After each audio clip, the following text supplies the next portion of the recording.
What's up everyone, my name is MrJordilicious and welcome to a brand new video. Now in today's video I want to talk about what I think is my favorite movie of 2021, even though technically I have seen it in 2022. And last weekend I was finally able to see the brand new Spider-Man movie No Way Home, and boy am I excited to talk about this movie. I saw it in the cinemas finally. I'm so ready about some of the things that I kind of don't want to talk about just yet because spoilers, and I just want to share some theories and opinions that I have on the movie overall. So I think it's pretty obvious, but yes, this video will contain spoilers. So if you don't want to see any of that or you haven't seen the movie yourself yet, I suggest waiting to watch this video until you have. But let's waste no time. I have a lot of things that I want to talk about. Let's jump right in so we can talk about Spider-Man No Way Home.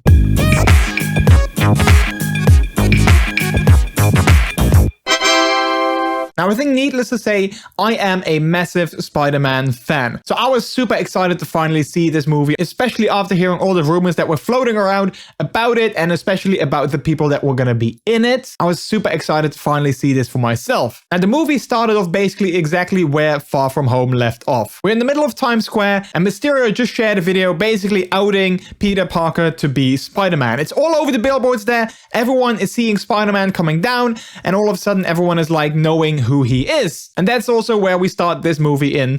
We're in the middle of Times Square, and then basically we jump right into the action. And one thing that I really loved is at the start of the movie, they basically have like the voiceover of J. Jonah Jameson and Mysterio, and we hear like some other people talking. We don't see any footage, but we know exactly what is going on based on, of course, the last movie that we've seen. And this was a little bit of a diversion from like previous Marvel movies where the intro and the Marvel Studios logo would normally appear with a little bit of like action and like something was happening. But here they showed it at the start of the movie, which I thought was kind of a nice change of pace from previous Marvel movies. Now, one thing that we've already seen in previous trailers that were released is that some of the old villains from previous Spider-Man movies are gonna make a return. Yes, we have Dr. Otto Octavius coming back, we have the Green Goblin coming back, and I thought when I saw that in the trailers that already that was a massive move on Marvel's part. Hello, Peter. I mean, I was a massive fan of both Tobey Maguire's Spider-Man films as well as Andrew Garfield's films, and seeing those old villains come back in Tom Holland's Spider-Man in the MCU was such an amazing thing. Now, of course, it's not just them.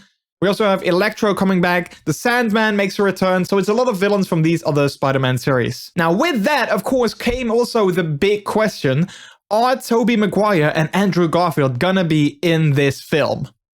Now, this is a secret that Marvel has managed to keep for a very long time. As far as I know, they weren't at any of the press events, they weren't at any premieres of the movie, so as far as we knew, they weren't in the movie. The only people that made a comeback were the villains of those films. But I'm here to tell you that yes, Tobey Maguire and Andrew Garfield are in Spider-Man No Way Home. And you can already see how excited I was to finally see them on the big screen in this movie. Now, I was already a little bit spoiled before seeing the movie. So even though I already had massive assumptions that they were going to be in the film, I kind of knew that they were indeed going to make an appearance based on spoilers that I've seen online.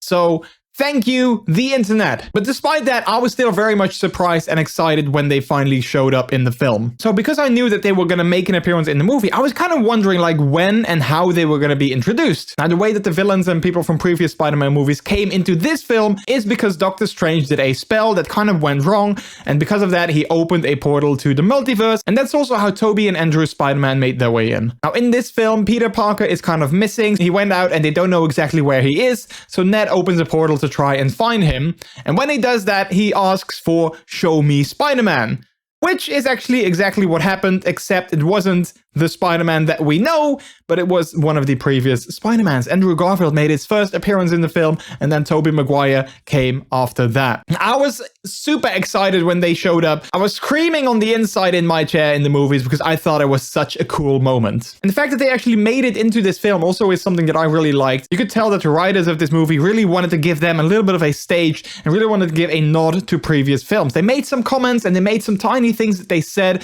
which really showed that they were indeed in previous movies, without actually saying it, of course. And I thought that was a really nice touch. They really let them shine, they gave them their own stage, and they were able to really portray the role well. Now, I think the return of the villains and both Spider-Man was the biggest thing of this film. However, there's one other thing that I didn't see coming. I didn't know this beforehand, and when it happened, I was absolutely devastated.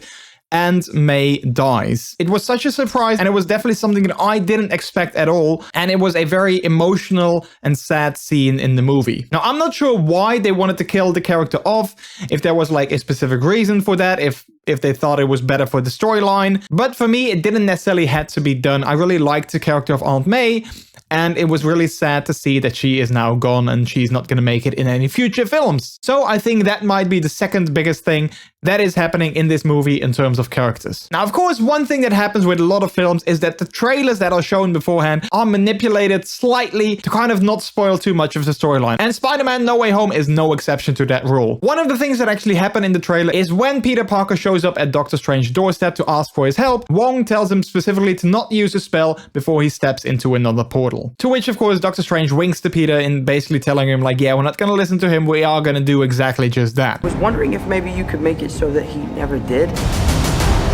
Strange. Don't cast that spell. It's too dangerous. Fine. I won't.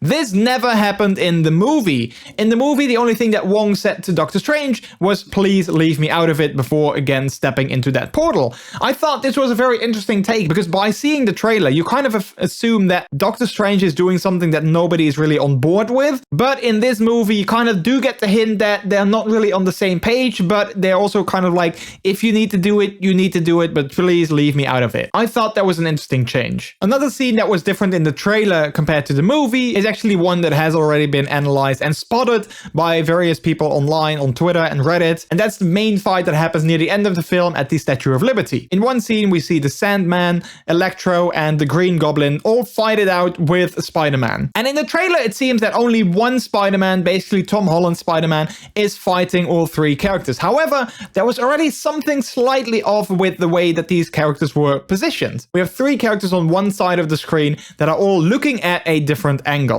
while Spider-Man is in the middle of the other side. And people have already theorized that maybe this is a scene that happens with all three Spider-Man and that all enemies were looking at one of the different Spider-Mans, but that they were digitally removed in the trailer. Now, after seeing the movie and seeing that exact scene, I can say that this is indeed 100% what happened. We saw the scene exactly as it played out in the trailer, but this time with all three Spider-Man battling with these three enemies. And the fact that they changed that in the trailer really shows that Marvel wanted to keep this a secret for as long as they could until the movie finally released. And I'm happy that they did, because even though I totally suspected it, seeing them in the film was an absolute surprise. Now, one other thing that I wanted to talk about is actually the actions of Doctor Strange. Now, Peter Parker goes to Doctor Strange in the Sanctum Sanctorum and asks for his help in order to make people forget that he is Spider-Man. Now, already from both the trailer and the movie, we hear that it's kind of a risky spell and that it might not always go right. But in the end, Doctor Strange does help Peter. However, as we all know, something goes wrong with the spell and things go kind of haywire. This is because Doctor Strange says to Peter, well, it was nice knowing you, goodbye. And Peter is like, wait, why are you saying that? Turns out that when he asks for everyone to forget that he's Spider-Man, that means everyone will forget that he's Spider-Man. So he goes in and he asks like, wait, can you make this person not forget and that person? And Doctor Strange has to redo the spell a couple of times. One thing that I thought was kind of weird is that Doctor Strange was always this character that was trying to do well and was trying to do the right thing. However, I'm not sure if this would be a risk that he would be willing to take, especially not as easily as he does. Now, I'm not the only one that thinks this. When you go on Reddit, there's several threads of people that think the exact same thing, and that maybe Doctor Strange was kind of acting out of character. Now, we do learn in this film that he is not the Sorcerer Supreme anymore. Wong has taken over that role because he blipped out for 5 years in Avengers Endgame. Maybe him not being in charge anymore also changed his demeanor a little bit, but still, it felt a little bit out of character. Now, there's one theory that I have that might explain this. At the very end of the movie, after the credits, we see the first trailer for the next Doctor Strange movie, Doctor Strange and the Multiverse of Madness. And in this, there's a small shot where we see basically an evil twin version of Doctor Strange talking to the actual Doctor Strange. And because we saw this, maybe the Doctor Strange in the Spider-Man movie is not the same one. Maybe that is the evil twin that actually is like, yeah, whatever, let's just do this spell because I don't really care. Now, of course, there's nothing nothing to back this up for now, but that is one theory that I have to explain the behavior of Doctor Strange. Another question that I have, based on the spell, at the beginning of the movie we see that he's able to take out various people that will actually not forget who Spider-Man is. However, at the end of the movie he has to do that same spell again because the multiverse is still open and the fabric of reality is being torn up. Other characters that know who Peter Parker is are coming in and he needs to make sure that that doesn't happen. So he performs the spell yet again, but this time without taking anyone out. And I thought this was a little bit strange because Peter is definitely visibly devastated to know that his friends, his girlfriend, his family won't know anymore that he is Spider-Man. And I wonder why Doctor Strange didn't actually change the spell at that moment to make sure that both the Avengers, his friends, and some close people to him would not forget, but everyone else would. There might be a reason for that. Maybe it wouldn't actually close the fabrics of reality. Maybe it wouldn't actually fix the things that were happening at the time. But I thought that maybe it would have been a nice touch for him to do. So yeah, that was my take on Spider-Man No Way Home. Like I said before, this was definitely my favorite film of 2021. And I think also my favorite Spider-Man movie up until now. Now, of course, now the long wait begins until we can see the next Spider-Man movie, which luckily is already in development by Marvel, as has been confirmed by Kevin Feige. We're not done with Peter Parker, Spider-Man and Tom Holland just yet. But after the events of the last movie, where basically everyone has forgotten who Peter Parker is, I'm very curious to see what will happen next. Will we, for instance, still see MJ and Ned, or will they be replaced by completely different characters? It's a very interesting place where the story is going, and I can't wait to see what's next for Spider-Man in the future. For now though, that's my take, but I would love to know what you thought of the movie. What were your favorite scenes? What did you think of the reveal of Tobey Maguire and Andrew Garfield? So definitely let me know your opinion in the comments down below the like button. And that's it for me for today. Thank you so much for watching, and hopefully I will see you in the next video. For now though, the last thing that I'll say is that my name is MrJordilicious. You have all been extremely delicious yourselves as well. Take care, have a good one, and I'll swing right over to the next video.